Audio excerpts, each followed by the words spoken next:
Hi everyone, it's Eric from Wrong Technique Done Right with our first ever Dirt Lip Do-Over, where we try our darndest to learn from our mistakes. Tonight we're going to cover how to lose to Ronda Rousey slower.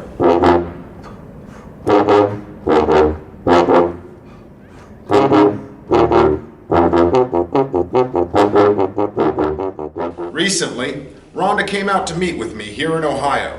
During our lengthy exchange, a summit if you will, she made it clear, using subtle body language rather than words, that as someone who has a long history of trying to minimize the margin of defeat with far superior opponents, I have a lot of help to offer all of her future challengers.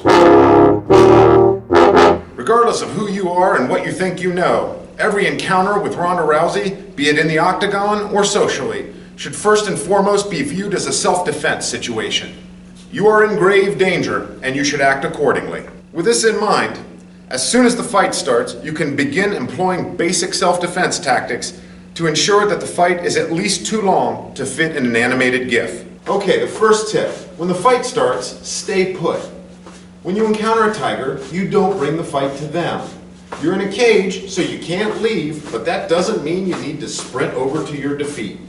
By staying put, you will not lose for another 5 to 10 seconds. Now, once she's walked the 30 feet across the octagon and stalked you down, the single most important factor for delaying your inevitable loss is to not go to the ground under any circumstances.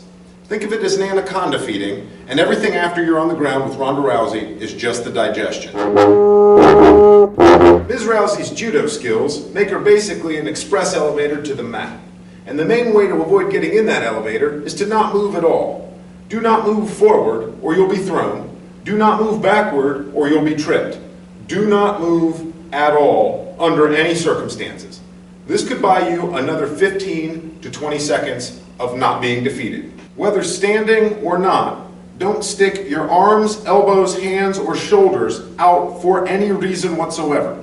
Sticking your arms out at all within 10 feet of Ronda Rousey is like trying to pet a running table saw or hugging a panther while holding a steak in each hand. Yes, this includes punching. Yes, that includes punching. Do not attempt to punch her. Ronda Rousey's head is nothing more than fist bait to try to lure your hand away from your body so she can grab your arm and throw you to the ground with it. I recommend using the dove grip, like so, hugging your hands to your chest and trying to insert the tips of your elbows into the tops of your shorts. Lock that down tight while repeating silently, "If it ain't sticking out, she can't break it off." Now the closest thing you've got to offense is going to be a mental game of incredibly passive and confusing trash talk. "I'm so sorry," you might whisper, or "Your arms look like a gorgeous pair of legs."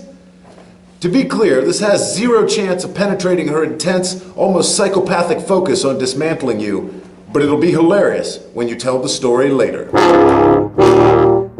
Now, some of you may be worried about how your strategy is going to be perceived by the UFC audience, but trust me, you can save all of your fear to be used related to the fact that you are in a cage fight with Ronda Rousey. Everyone in the room, including those that love Ronda Rousey, are going to be on your side.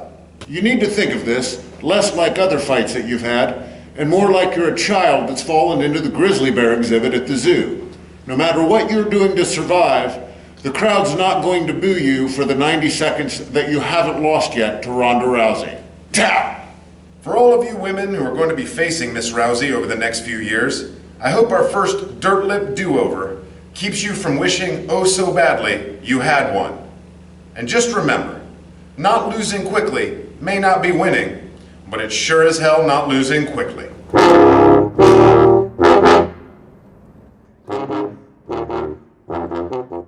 That chicken wing is almost 100% cancer.